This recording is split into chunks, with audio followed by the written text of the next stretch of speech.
మన తండ్రి అయిన దేవుని యొద్ద నుండి ప్రభువైన యేసుక్రీస్తు వారి యొద్ద నుండి కృపా సమాధానములు మీ అందరికీ కలుగును గాక. ఆమెన్. ఫిబ్రవరి నెల 7వ తారీఖు కొరకై ఏర్పాటు చేయబడిన ఎడారిలో సెలయేరులో అనుదిన ధ్యాన భాగమును చదువుచున్నాను. వాక్య భాగము: నా ప్రాణమా నీవేళ కృంగి ఉన్నావు. కీర్తనలు 43వ అధ్యాయము 5వ వచనము. ధ్యాన భాగమును చదువుచున్నాను. కృంగిపోవడానికి కారణమేమైనా ఉందా? రెండు కారణాలు.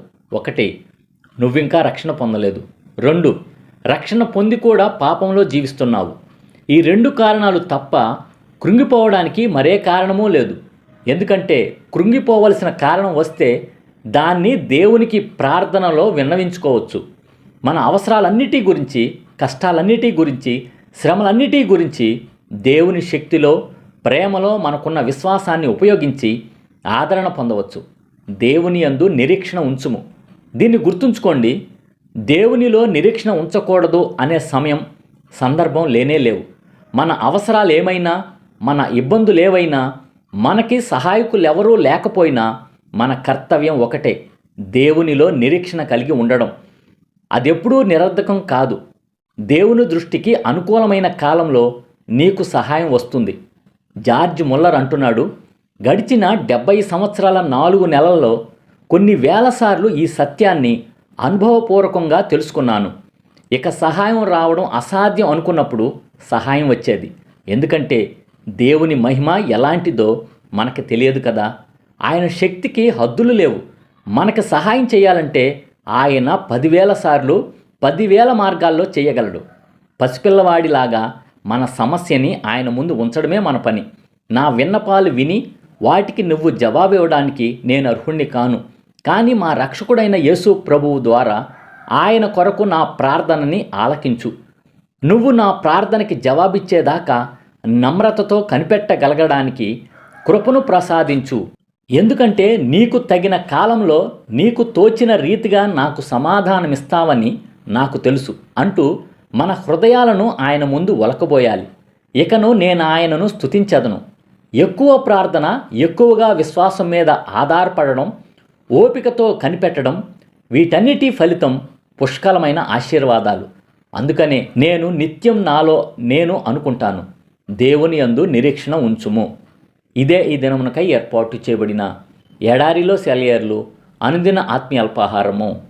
సమస్త జ్ఞానమునకు మించిన దేవుని కృపా సమాధానము ప్రభువైన యేసుక్రీస్తు వలన మీ హృదయములకు, మీ తలంపులకు కావలి ఉండును గాక. ఆమెన్.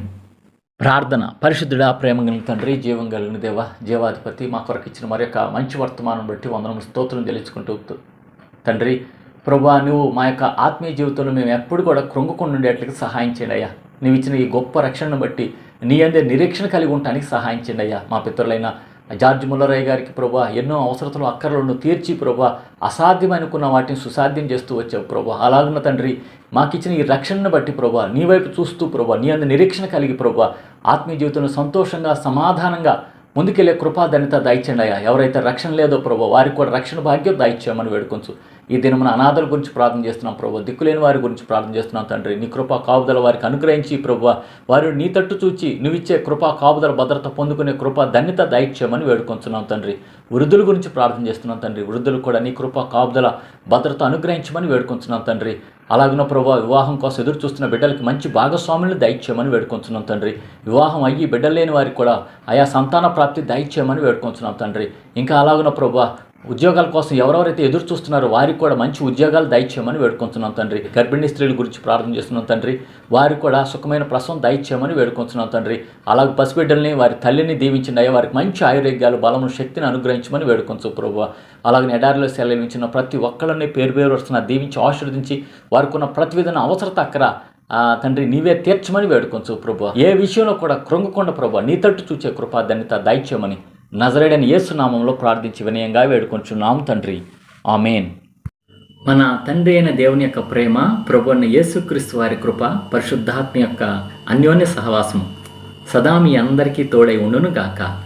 ఆమెన్.